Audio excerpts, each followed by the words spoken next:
Welcome to another cross-border talk, which focuses this time on Southeastern Europe, and we are going to have as an interlocutor Ioannis Armakolas, Associate Professor at the University of Macedonia in Thessaloniki, and Senior Research Fellow and Head of the Southeastern Europe Program at the leading Greek foreign policy think tank ELIAMEP.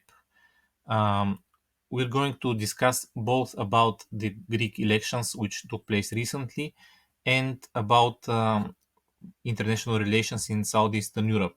So, first of all, Ioannis, we are aware of some interesting results at the Greek elections, which took place recently. There is a decisive victory by New Democracy and a loss of importance for Syriza. On one hand, on the other hand, there is rise of the extreme right parties.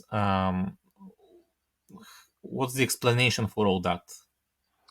Yeah, thank you, Vladimir. Thank you for the invitation. It's a pleasure to be with you in this podcast. I mean, it was an election in Greece with very interesting results. We had some possibly unexpected and not very typical results, so to say. First of all, for the first time, we saw that after 4 years in government, New Democracy did not weaken significantly. In fact, it kept its electoral strength.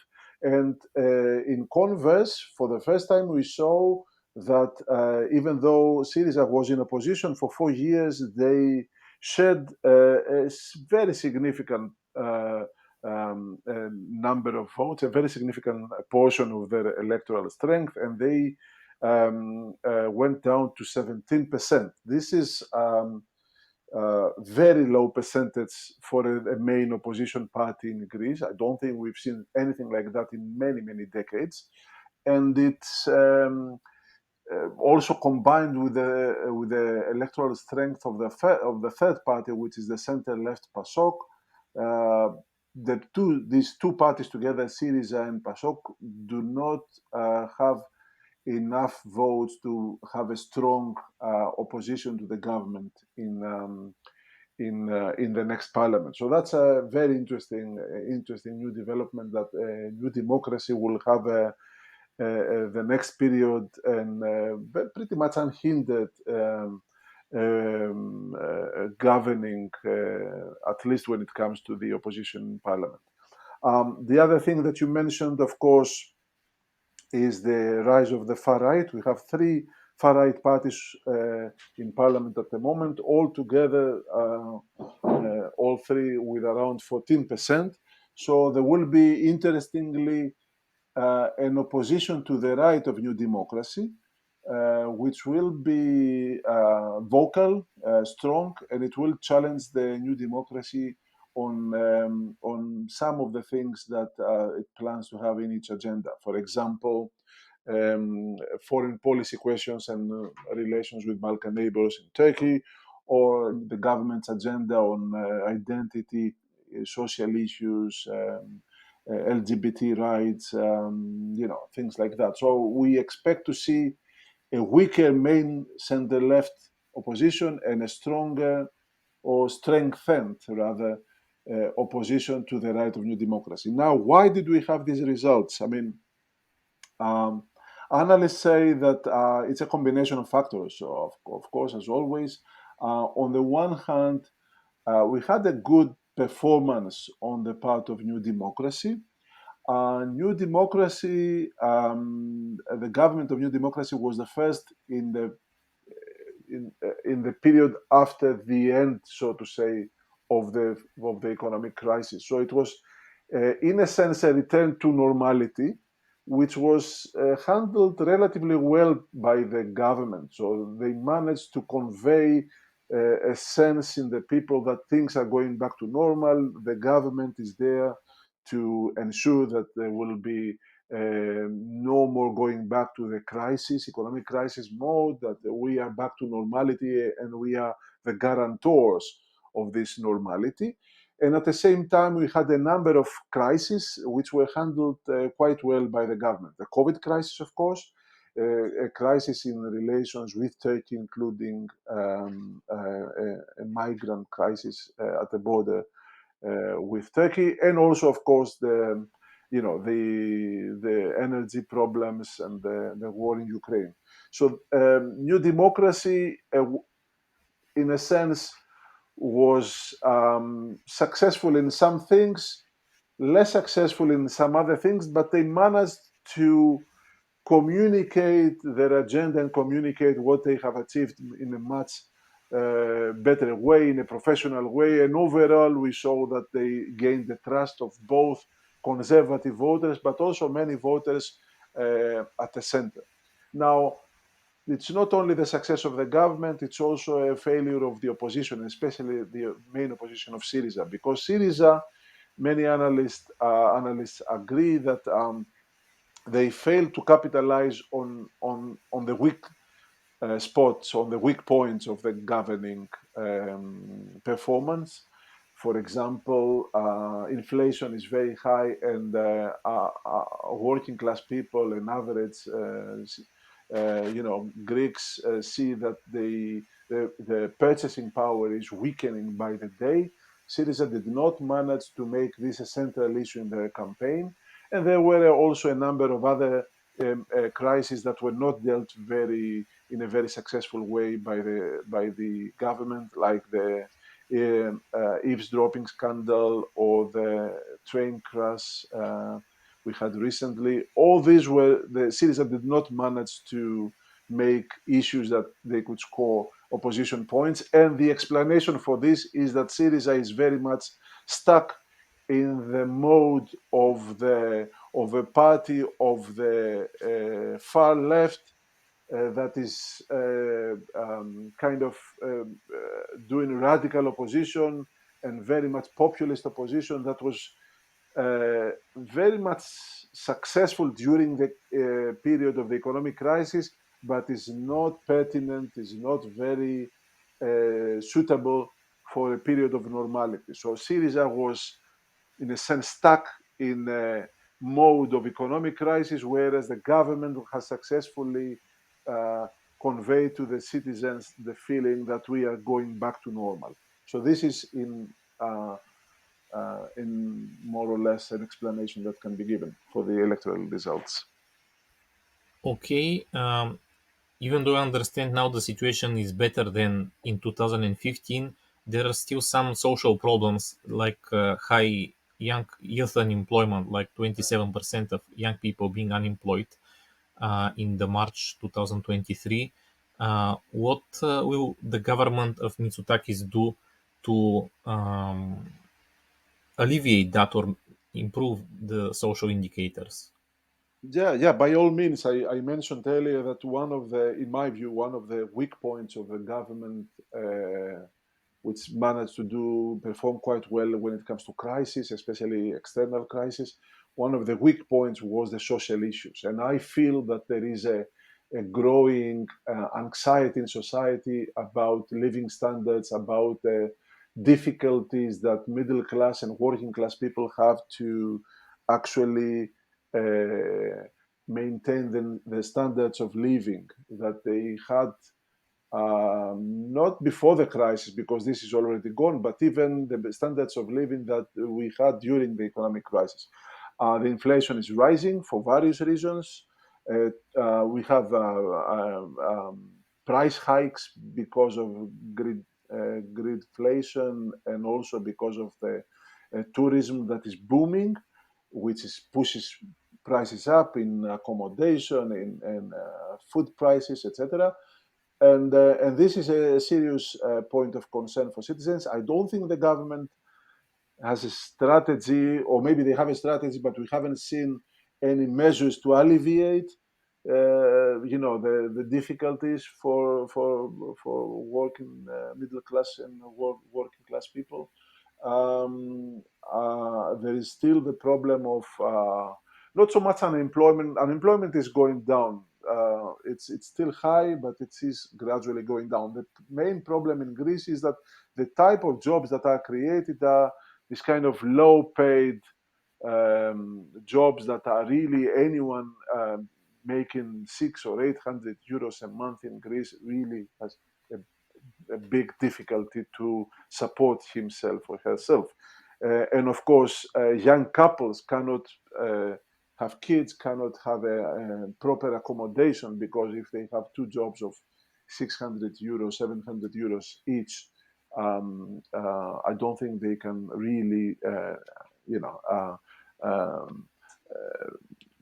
have a proper standard of living. Prime Minister Mitsotakis announced increases in salaries. I'm a bit skeptical, not because increases are not good, but I'm skeptical because there's such a big difference in the wages compared to what was before the economic crisis. So minor increases will not make a difference, but at the same time, the inflation has gone is rising, prices are going up, and unless the government does something to keep the prices down, to make sure there is accommodation affordable for all, that people do not spend enormous amounts of money in daily needs for foodstuff in the in supermarkets. Unless they do something about the prices, I don't think minor increase in the salaries will do the trick. So I think this will be the biggest challenge for the government in the coming period, and I think it's also unfortunate that the center-left opposition will be very weak, because obviously with a weak opposition on the left, it's not easy to for the government to feel the pressure that they need to do something about improving the lives of ordinary citizens. Okay, the war in Ukraine made the issue of regional infrastructure connectedness much more important. And we have the 3Cs initiative, which basically wants to make connections south-north in Europe, in our region. And also there is a lot of talk about the connection through railroads or other ways between Greek ports on the Aegean Sea and the Bulgarian and Romanian Black Sea ports. But what is being done besides big talk on these issues? Listen, I don't think Greece is a driver on these processes. I understand that a lot of these come mainly from Central European countries or Visegrad countries and Romania. I believe that Greece could play a role, but I don't think they are very active. On the one hand, I don't think the countries in Central Europe have done enough to attract Greece in initiatives that accelerate the infrastructure, addressing the infrastructure problems. And on the other hand, Greece has been very much preoccupied in recent years with at least for a decade, with the questions of the East Mediterranean, difficult relations with Turkey, Cyprus question, energy questions in the East Mediterranean, Libya, Syria, Egypt, all these complex issues. And in a sense, Greece is the focus of its foreign policy has shifted very much to the east and southeast. I believe that we don't know enough Central Europe, the Visegrad countries, Romania, Ukraine, Moldova. We don't know enough. We should be knowing more this country. We should be developing more relations with these countries, and we should be part of the plans and the ideas and initiative that focus on the connectivity between North and South in this part of the world, and between Central Europe, Southeast Europe, and then all the way down to the Mediterranean. I think Greece is a absolutely crucial part of this jigsaw, both for EU connectivity planning but also for NATO strategic planning. And yeah, Greece should play a bigger role in this. I think they can play a bigger role, but you need both Greece to be more active, but also countries in Central Europe to get to know Greece more and be more engaging with Greek foreign policy.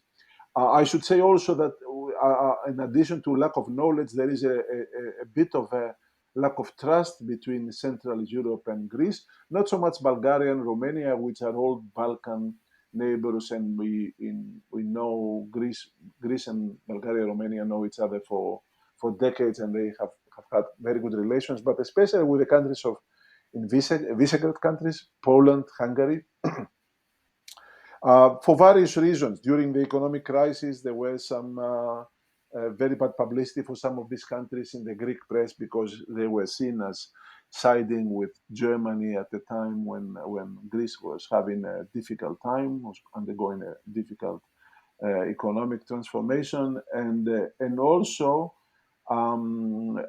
especially the stance of Poland and Hungary when it comes to the migration question in the context of the EU obviously creates a lot of problems because Greece and other frontline states like Spain or Italy need more support and solidarity from other EU member states, and then Poland and Hungary have a very, I would say, not only national interest position, I would say a very narrow-minded and anti-European position on the issue. So this is very much detested in Greece because migration pressures and the help from the EU to handle this problem is a cardinal issue for Greece.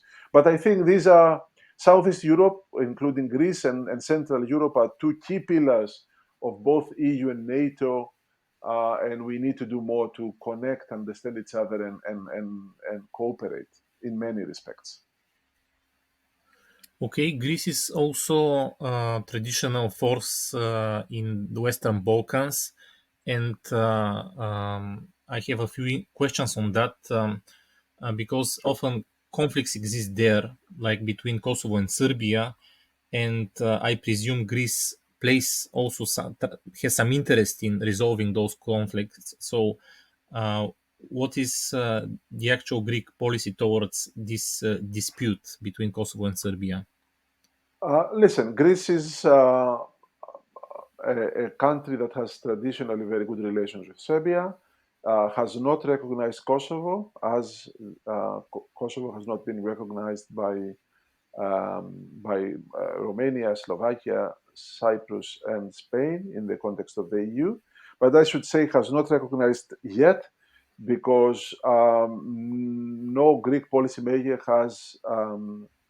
has denied that eventually Greece may recognize Kosovo, and our relations with Kosovo are very good. We have a policy of engagement with Kosovo. I should say among the 5 EU non-recognizers, Greece is the best friend of Kosovo. Now, when it comes to the Kosovo-Serbia issue, Greece is of course supporting the efforts of the EU and the US, especially in the context of the Brussels-led dialogue and the efforts of Miroslav Lajčák, the envoy on the issue on behalf of the High Representative Borrell. And we expect that there will be an agreement. Greece expects that there will be an agreement between the two sides in order to settle the dispute between the two sides, and then eventually, I think, the recognition of Kosovo can follow. Now, having said that, I don't think at the moment Greece has any special role or has taken any special initiative to facilitate and aid the process. Greece supports the efforts of Miroslav Lajčák, but there hasn't been any special initiatives on the part of Greece to facilitate or maybe help resolve any of the peripheral issues.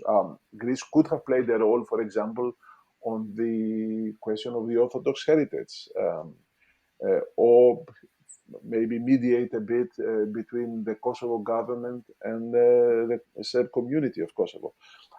Greece has not taken any particular role in this. Maybe they feel that it's a complicated matter and we are doing enough by maintaining a balance between the two sides and being very actively engaging with Kosovo.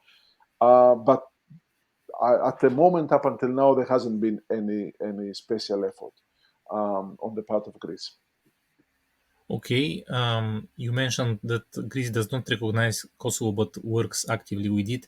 And is the relation with Albania any easier for Greece? We know that Albania has entered NATO, and uh, tries to maybe attract some Western attention with Edi Rama as its leader, Mhm. but also there has been historical disputes or minority disputes and other disputes between Greece and Albania. Yeah, exactly. I mean, relations with Albania are bigger, more enhanced, but also more complicated. When it comes to Kosovo, we have no disputes other than the fact that we haven't yet recognized their independence and we have excellent relations. With Albania, we have multiple relations: political, diplomatic, economic, social, societal relations. But there are, as you said, several disputes, including minority issues and many others. Um, yeah, I mean, the two sides, there is definitely a lack of trust between the two governments. For example, on the part of the Albanian side, they often view Greece as a bigger, more powerful neighbor who is trying to impose its will on Albania when it comes to, for example, the Greek minority questions, the Greek minority in Albania questions, or other issues. And on the part of Greece, there is a complaint, distrust over, especially Prime Minister Rama, because of close relations with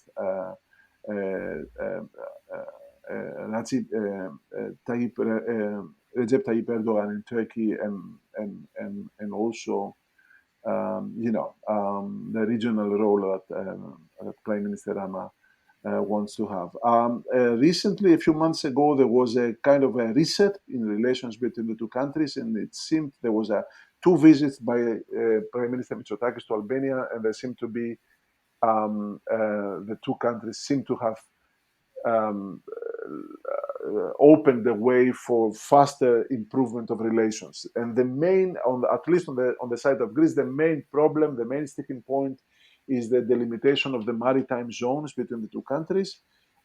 Both sides have agreed that they will refer the issue to the International Court of Justice, but Greece fears or complains that Albania is not doing enough at a technical level to advance this agenda, and the two countries take the dispute to the International Court of Justice soon. So there was, as I said a few months ago, some hope that things will get faster. But then recently, again, we have a new crisis in relations when before the local elections in Albania, an ethnic Greek mayor of candidate for mayor in a town in southern Albania, Himara, was arrested and remains in prison for several weeks without being charged for anything. I mean, the charge, informal charge, is that he vote buying, but there hasn't been an official charge and there hasn't been any proceedings started yet.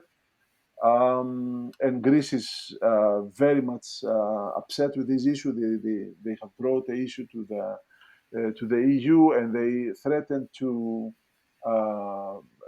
again block Tirana's EU accession process. So there are certainly a lot of problems between the two sides, a lot of disputes, but uh, I would argue that the disputes are not as big as many people think or many people portray them to be. The biggest problem is the lack of trust and the inability of the political elites in the two countries to uh, start to understand each other and develop a level, a measure of confidence and trust to each other so that they can proceed with resolving the disputes. I think if Albania seriously thinks that they want to join the European Union, they should do more to have more understanding for the Greek positions, but also Greece should understand that Albania is progressing, is reforming, and they need more support and they need the help of Greece. So, we need more trust on both sides. Okay, Greece also had a long time problems with Macedonia, at least in political level, and they were resolved, if I understand correctly, by the Prespa agreement. So now Macedonia is about to make this important step on its EU path to change its constitutions and do some reforms, including putting Bulgarians as a constitutive people in its constitution. What is the Greek's role in all that, in Macedonia's EU path and these reforms? Yeah. Yeah, as you said, for almost 3 decades we had the dispute on the name of North Macedonia, which, in a sense, in many ways, blocked the progress of Skopje to both NATO and EU, to accession to both NATO and EU. We resolved the name dispute through the Prespa agreement. The country is now called North Macedonia. They joined NATO, but of course, the progress to accede to the European Union has been blocked initially by the French, who wanted to introduce a new methodology, and later on by Bulgaria, which is trying to impose a number of conditions to North Macedonia. I'm not very optimistic that the constitution, the change in the constitution will happen in the coming months. I believe that the most likely scenario is that the country will not start the actual accession negotiations because they will not change their constitution, and we will have elections next year in North Macedonia where most likely VMRO will come to power, and then we'll see how VMRO will handle this problem. When it comes to Greece, I don't think Greece plays a role. I have been one of the people who have criticized the Greek government for not doing enough to mediate between two friends. Greece has excellent, very good relations with Bulgaria, but also, as of recent, good relations also with North Macedonia. I think, in the spirit of the Prespa agreement, in the spirit of our long-term foreign policy objective of helping the countries of the region to join the European Union, we should have been much more active, energetic in even preventing these relations from going downhill in the last 2-3 years. We could have done more in that direction. We didn't do it, and even when Bulgaria blocked North Macedonia, again, Greece didn't do anything to to try to convince Bulgaria. I know that in the European Council, the Greek government was vocal about the need to find a solution in order for North Macedonia to start accession negotiations, but I don't think we've put enough efforts to convince Bulgaria to be a bit more lenient, a bit more moderate in its demands from North Macedonia. So, yeah, I think it's in our interest to see North Macedonia proceed with its accession negotiations, but I don't think we're doing enough. And for that, and honestly, I think Bulgaria will continue to pose a big obstacle in North Macedonia's process to join the European Union, which is very unfortunate, I think. Yes, in these conditions, when the EU future of Western Balkans is maybe still some time in the future and ahead, not so close, there was this initiative Open Balkans, which was announced, if I'm not mistaken, 5 years ago, and it is a kind of mini Schengen between Serbia, Macedonia, Northern Macedonia, and Albania. How viable is this initiative now that it already exists for some time? Listen, there are pros and cons in the Open Balkan. The pros, I would say, obviously, that it's a homegrown initiative of between three countries that are very important in the Western Balkans: Serbia, of course, first and foremost, but also Albania and North Macedonia. That there is a measure of trust that has been built between Vucic, Rama, and the leadership in Skopje. That there is an initiative that seems to be more and more attracting also Montenegro. On the other hand, there are certain weaknesses and disadvantages in this initiative. First and foremost, is an initiative that has three members, but does not have the trust of all Western Balkan 6 countries, especially Kosovo, that sees this as an initiative led and dominated by Serbia, and I don't think Kosovo would ever join this initiative. Bosnia is also very reluctant, and also some parts of the political system in Montenegro are very reluctant. So many, at least two or maybe three countries in the region see this not as an initiative that is to the benefit of all, but they see it as an initiative that is first and foremost to the benefit of Serbia, and that's obviously a problem. The second weakness of this initiative is that it very much overlaps with many of the things that the Berlin process and especially the common regional market is pursuing. Therefore, the question is, why would you do something in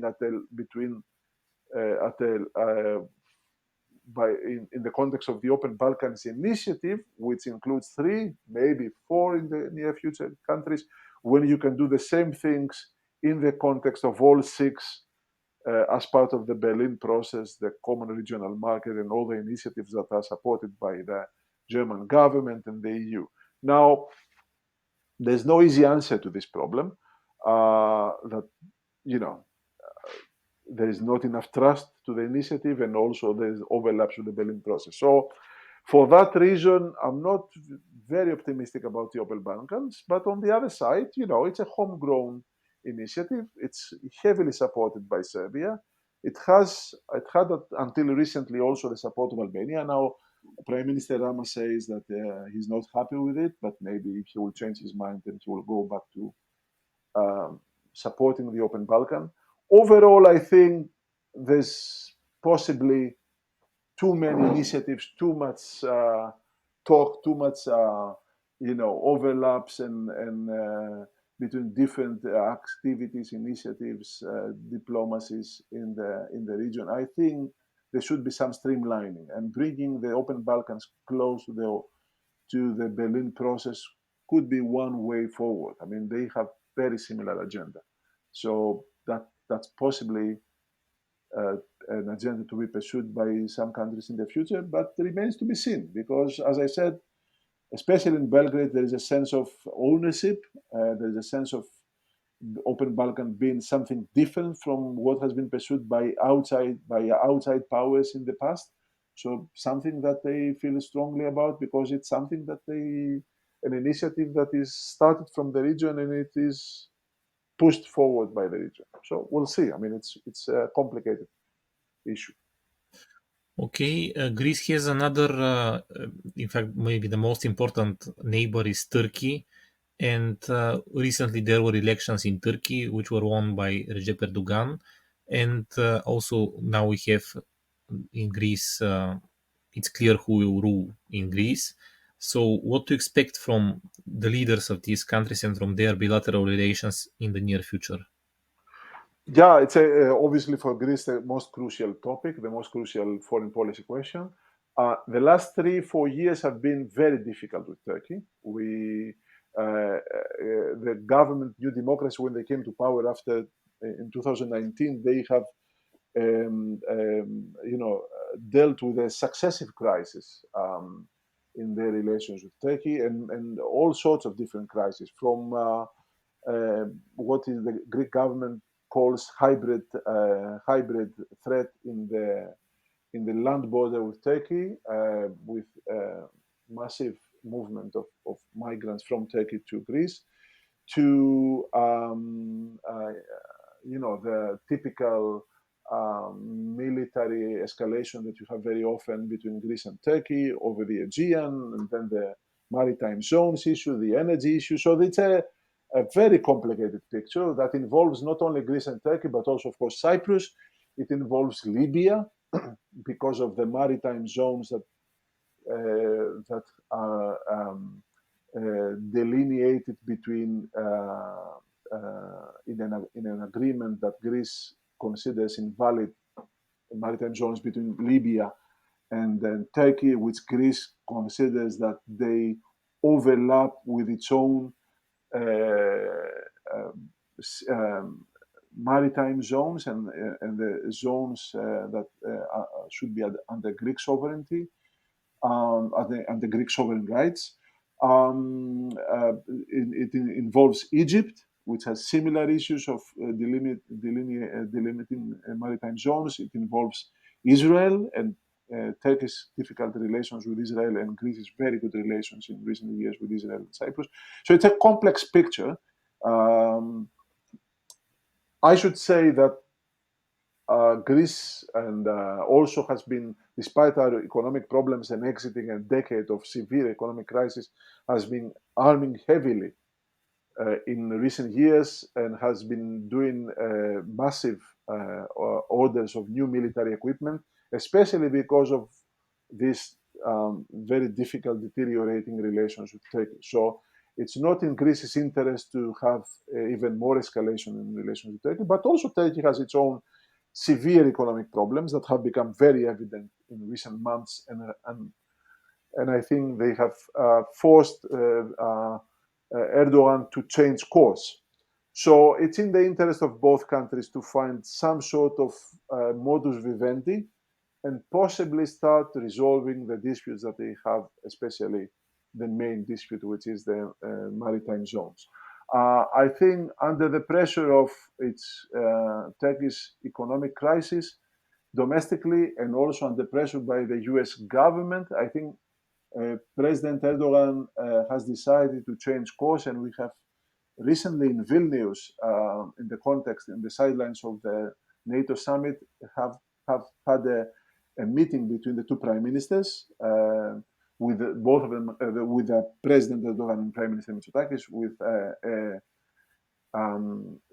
new, of course, renewed electoral mandate.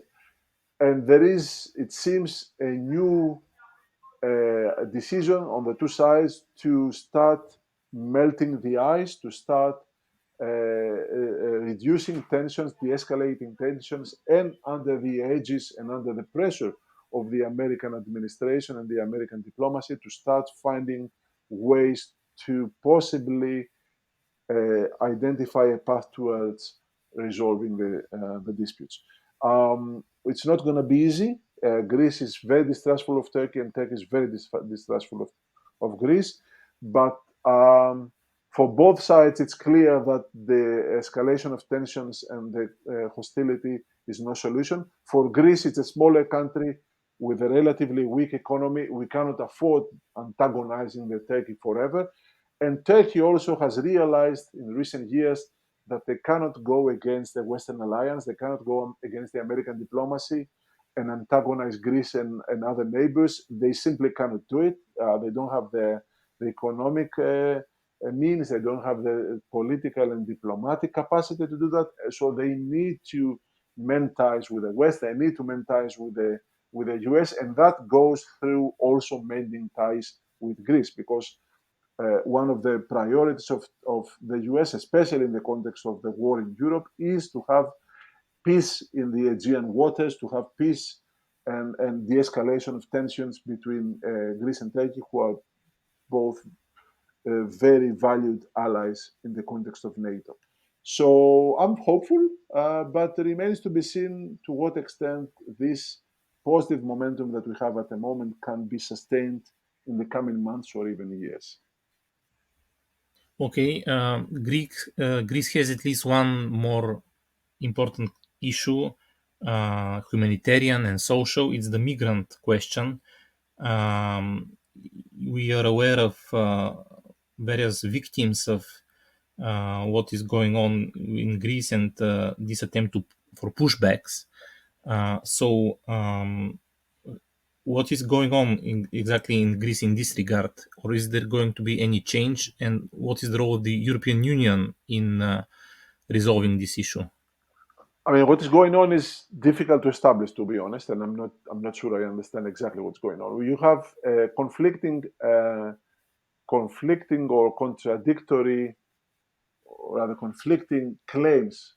On the one side, the Greek government says obviously there is a big problem of migrants coming from Turkey and other places, either landing on Greek islands or Greek mainland, or moving further on to Italy. But Greece is respecting rule of law or respecting international law in managing these, these boats coming from Turkey full of asylum seekers or migrants or sometimes refugees. On the other hand, there are a number of NGOs, international NGOs, which are active in Greece on the question of migrants and refugees and asylum seekers, and also some international media that claim that Greece is doing pushbacks in the Aegean Sea waters, which is, of course, pushbacks are prohibited by international law. I'm not an expert on the issue, and I cannot take a position on what's exactly happening in the Aegean Sea. We had also recently the tragic incident in southwest Greece, right off the coast of Greece, of the sinking of a boat which was full of migrants and asylum seekers. Several dozen people were drowned, and also it could be up to several hundred people missing. We don't know for sure because we don't know how many people and who was on board this boat. There are serious accusations against Greek Coast Guard that they have not done enough to help these people, or even that they have, through their actions, deteriorated or aggravated the difficult situation of this boat and possibly had a role indirectly in the tragic outcome of this. Again, I really don't know what's happening. I'm following the claims and the arguments on both sides, but I don't have the information and to establish exactly what has happened. What I can tell you for sure that this is a very serious problem for Greece, and of course it's a serious public policy problem for the entire European Union. Greece is feeling very much the strain, being a frontline state together with Italy and Spain, and it needs all the support it can get from the European Union. And that's why I think it's totally unacceptable, the position and anti-European values and anti-solidarity position that we see on the part of countries like Poland and Hungary. There is, of course, the new migration pact that is in the process. We had an agreement in the European Council, and now it will go through the normal decision and making processes of the European Union to make it legislation. Greece supports this agreement that imposes solidarity either by to all EU member states in order to help the frontline states, either by accepting asylum seekers or by countries, if they don't want to accept asylum seekers, then they have to compensate through financial means. So we'll see whether this will be the solution to the problem. But overall, I think it's a much bigger problem that the EU has to deal with in the coming years because of the climate change, because of the demographic changes in Africa and other places. We need to strike a balance between the need to attract and integrate more migrants, but also find the adequate cohesion policies within our society so that migration does not become a problem, does not stimulate far-right sentiment and racism in our societies. We need also to find the adequate policies and financial instruments to help the countries where migrants are coming from in order to develop their economies and keep their people. And this is all in the region, but also further down in the sub-Saharan Africa. It's not easy. It's a very complicated policy question, and I think it's something that consumes the EU and will continue to consume the EU in the years to come. My concern and my appeal is that we solve this problem by not losing our value and our identity. We don't want to become a fully securitized European Union that will destroy our value system in the process of dealing with this problem, in the process of bolstering our border security. So we need to find ways that are progressive, that are European values based in order to deal with this problem. So in that context, I think also both the mainstream party families in Europe, the center left and the center right, should create a cordon sanitaire from the far right that is strengthening in Europe, that is becoming stronger and also electorally more successfully, so that in Spain, in Italy, we will possibly see that also in Spain next week when they have elections. We see it also in Eastern Europe. We saw it also in Northern Europe, worryingly, in Finland and other places.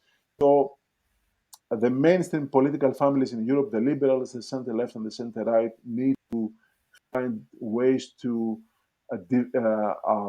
create comprehensive policies, but at the same time keep the influence of the far right out as much as possible out of the formulation of policies on this such a key issue for for the European Union.